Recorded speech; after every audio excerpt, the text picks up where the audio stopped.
Donc on se trouve ici sur le site de la butte des Anglais à Saint-Savinien, où se déroule la troisième étape qui est la décantation des sédiments. Donc il y a un mélange qui arrive de la drague par les canalisations. Donc c'est une mixture qui comprend, comme on peut le voir, des sédiments et de l'eau. On a à peu près 20% de sédiments, 80% d'eau.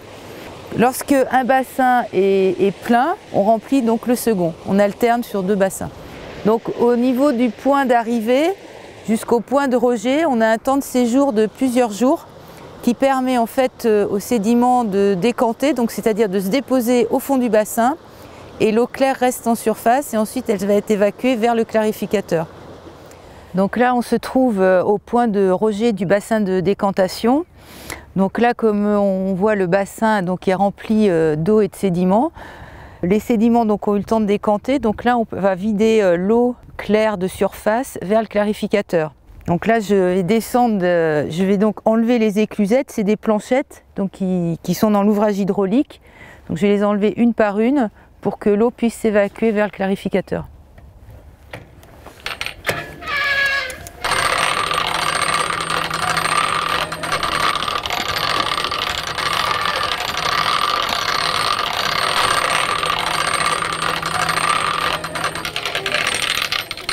Donc j'ai enlevé les éclusettes, ce qui permet à l'eau claire par surverse d'emprunter donc l'ouvrage hydraulique.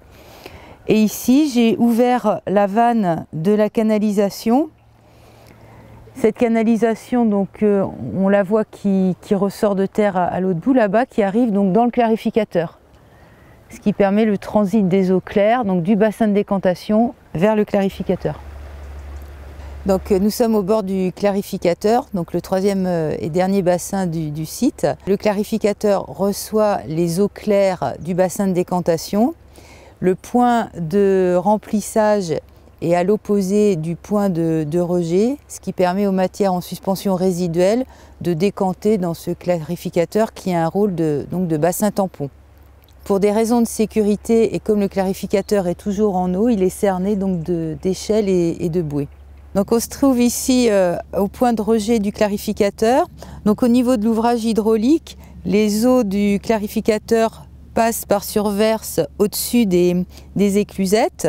Ensuite on ouvre la vanne de la canalisation pour l'évacuation des eaux dans le fossé qui est juste au bout de cette canalisation. Et ensuite les fossés rejoignent la Charente.